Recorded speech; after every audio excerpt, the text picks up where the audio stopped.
ہمارے سامنے جو بڑے بڑے عالم ہیں وہ چار ہیں۔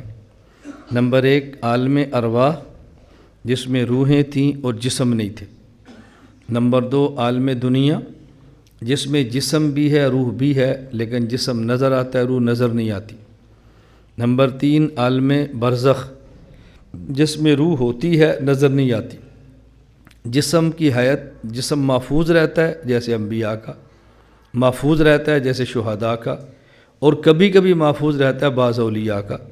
باقی جسم ذروں میں بدل بھی جائے تو جسم ہوتا ہے کیفیت تبدیل ہو جاتی ہے، نظر نہیں آتا۔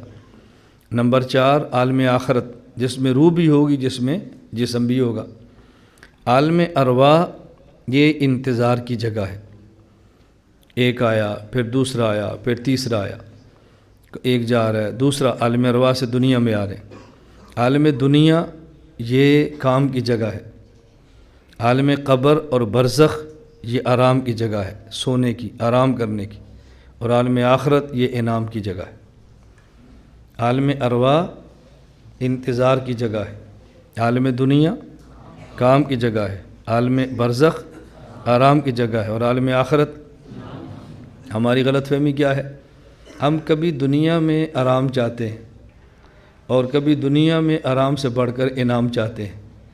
نہ یہ آرام کی جگہ ہے نہ یہ انعام کی جگہ ہے۔ رسول اکرم صلی اللہ علیہ وسلم کے صحابہ کرام رضی اللہ عنہم اجمعین خندق کھود رہے ہیں، مشقت برداشت کر رہے ہیں، نبی کریم صلی اللہ علیہ وسلم بھی ان کے ساتھ ہیں، آپ بھی خندق کھود رہے ہیں، مشقت برداشت کر رہے ہیں، اور ساتھ زبان مبارک سے نبی کریم صلی اللہ علیہ وسلم فرما رہے ہیں اللہم لا عیش الا عیش الآخرہ اللہم اغفر الانصار والمہاجرہ۔ اے اللہ میں جانتا ہوں عیش تو آخرت کی ہے، دنیا کی تھوڑی ہے، عیش کی جگہ تو آخرت کی ہے، دنیا کی تھوڑی ہے، میں اس بات کو سمجھتا ہوں۔ اے اللہ میرے مہاجر اور میرے انصار ساتھیوں کو معاف فرما دے، اے اللہ تو ان کو معاف فرما دے، اے اللہ تو ان کو معاف فرما دے۔ اصل آخرت جگہ ہے عیش کی۔ ہم دنیا میں عیش چاہتے ہیں، ہم دنیا میں انعامات چاہتے ہیں، یہ بات اچھی طرح سمجھا کریں۔ حکیم الامت مجدد الملت مولانا اشرف علی تھانوی رحمۃ اللہ علیہ کو ایک سالک حضرت کے مرید، سالک کہتے ہیں جو تصوف کے راستے پہ چلتا ہے، شیخ سے بیعت کرتا ہے، مرید ہوتا ہے، اسے سالک کہتے ہیں۔ حکیم الامت حضرت تھانوی رحمۃ اللہ علیہ کو حضرت کے ایک مرید نے لکھا حضرت میں عبادت کرتا ہوں لیکن مزہ نہیں آتا۔ حکیم الامت حضرت تھانوی رحمۃ اللہ بہت پیارا جواب لکھا، نے فرمایا کہ مزہ مزی میں ہے، مزہ عبادت میں نہیں ہے، یہ تو مزہ آئے تب بھی کرنی ہے نہ آئے تب بھی کرنی، یہ تو تب بھی کرنی ہے۔ جب شادی شدہ آدمی اپنی بیوی کے ساتھ کھیلے ہم بستری سے قبل اس کے جسم سے ایک پانی نکلتا ہے، اس کو مزی کہتے ہیں، جب لذت آتی ہے تو پانی نکلتا ہے۔ حضرت تھانوی نے لکھا مزہ مزی میں ہے، عبادت میں نہیں ہے۔ ہم نماز اس لیے نہیں پڑھتے کہ مزہ آتا ہے۔ مجھے جو بیعت والے ساتھی ہیں خط بھی لکھتے ہیں، کبھی پوچھتے بھی ہیں کہ جو نماز پڑھتے ہیں مزہ نہیں آتا، تلاوت کرتے ہیں مزہ نہیں آتا، ذکر کرتے ہیں مزہ نہیں آتا، عبادات میں دل نہیں لگتا۔ میں کہتا ہوں مزہ آئے تو پھر عبادت پہ شاید اجر کم ہو، مزہ نہ آئے اور پھر عبادت کریں، عبادت کا مزہ تو تب آتا ہے۔ روزہ رکھیں اور بھوک نہ لگے، روزہ تو ہے لیکن یہ کیا روزہ ہے؟ بھوک لگے نہیں کھانا، پیاس لگے نہیں پینا، اللہ کے علاوہ کوئی نہیں دیکھ رہا، پیاس بھی لگ رہی ہے بھوک بھی لگ رہی ہے لیکن روزہ پھر بھی رکھنا ہے، تلاوت کو دل نہیں کر رہا پھر بھی کرنی ہے۔ تو اگر عبادات میں تبھی لذتیں شروع ہو جائیں تو پھر عبادت کا مزہ کیا ہوا؟ عبادات دنیا میں تکلیفی چیز ہے، تلذذی چیز نہیں ہے، اور جنت میں اگر کوئی شخص اپنے شوق سے عبادت کرے گا تو وہاں عبادات تکلیفی نہیں ہوگی، عبادات تلذذی ہوگی۔ تکلیفی کا معنی ہوتا ہے کریں تو اجر ملے اور نہ کریں تو گناہ ملے، تلذذی کا معنی کریں تو ثواب میں مزہ آئے اور نہ کریں تو مزہ نہ آئے۔ تو دنیا کی عبادات تکلیفی ہیں اور جنت کی عبادات تلذذی ہیں۔ اب یہ بات سمجھ آئے تو آپ کو مسئلہ بھی سمجھ آ گیا ہوگا، آپ سنتے رہتے ہیں، عقیدہ حل ہو جاتا ہے۔ ہمارا عقیدہ ہے انبیاء علیہ السلام اپنی قبروں میں دنیا والے جسم کے ساتھ نماز پڑھتے ہیں۔ مولا علی قاری رحمۃ اللہ علیہ مرقات شرح مشکات میں لکھتے ہیں ان حقیقت الصلاۃ تکون بالاشباح دون الارواح، نماز ہوتی ہی وہ ہے جو جسم پڑھے، وہ نہیں نماز ہوتی جو روح پڑھے۔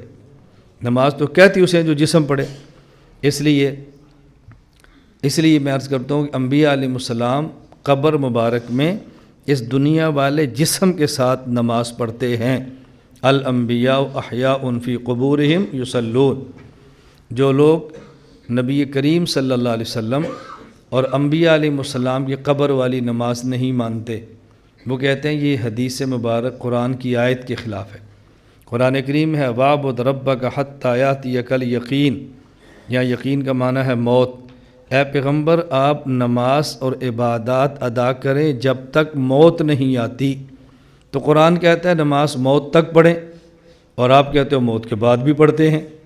ہم کہتے ہیں حدیث میں آتا ہے، وہ کہتے ہیں حدیث قرآن کے خلاف ہے، اور جب قرآن حدیث کے خلاف ہو تو پھر حدیث کو چھوڑیں گے، قرآن کو لیں گے۔ حکیم الامت مجدد الملت مولانا اشرف علی تھانوی رحمہ اللہ فرماتے ہیں ایک نماز وہ جو تکلیفی ہے کہ کریں تو اجر ملے، نہ پڑھیں تو گناہ ملے۔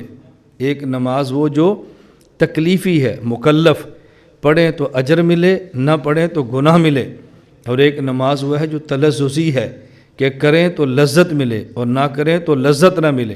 قرآن کریم میں ہے وَاعْبُدْ رَبَّكَ حَتَّىٰ يَأْتِيَكَ الْيَقِينُ، یہ وہ نماز ہے جو تکلیفی ہے۔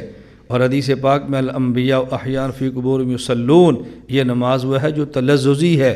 تو قرآن نے اس نماز کی بات کی جو تکلیفی ہے، اور حدیث میں وہ نماز ہے جو کہ تلذذی ہے۔ تو تعارض کیسے ہوا؟ حدیث قرآن کے خلاف کیسے ہوئی؟ اس لیے ہمارے کوئی بھی عقیدہ ایسا نہیں ہے جو قرآن کریم کے خلاف ہو یا حدیث پاک کے خلاف ہو۔ جرم ہمارا ہے ہم عقائد پہ دلائل پڑھتے نہیں ہیں، اور جرم ہمارا ہے ہم عقائد پہ دلائل دیتے نہیں ہیں۔ اور میں یہ نہیں کہتا مسلط کا شکار ہوتے ہیں، میں کہتا ہوں بزدلی کا شکار ہوتے ہیں۔ مسلط اور چیز ہوتی ہے، بزدلی اور چیز ہوتی ہے۔ مسلط کا معنی یہ ہوتا ہے آپ بات اچھے انداز میں کریں، اچھے لہجے میں کریں، فتویٰ بازی کے ساتھ نہ کریں، ڈنڈے سوٹے تشدد کے ساتھ نہ کریں، اور بزدلی یہ ہے کہ بیان ہی نہ کریں اور اس کا نام مسلط رکھ دیں۔ یہ مسلط نہیں ہوتی کہ آپ بیان کرنے چھوڑ دیں۔ اللہ ہم سب کا اپنے عقائد جرأت، شجاعت، ہمت، اخلاص اور مصلحت، حکمت کے ساتھ بیان کرنے کی توفیق عطا فرمائے۔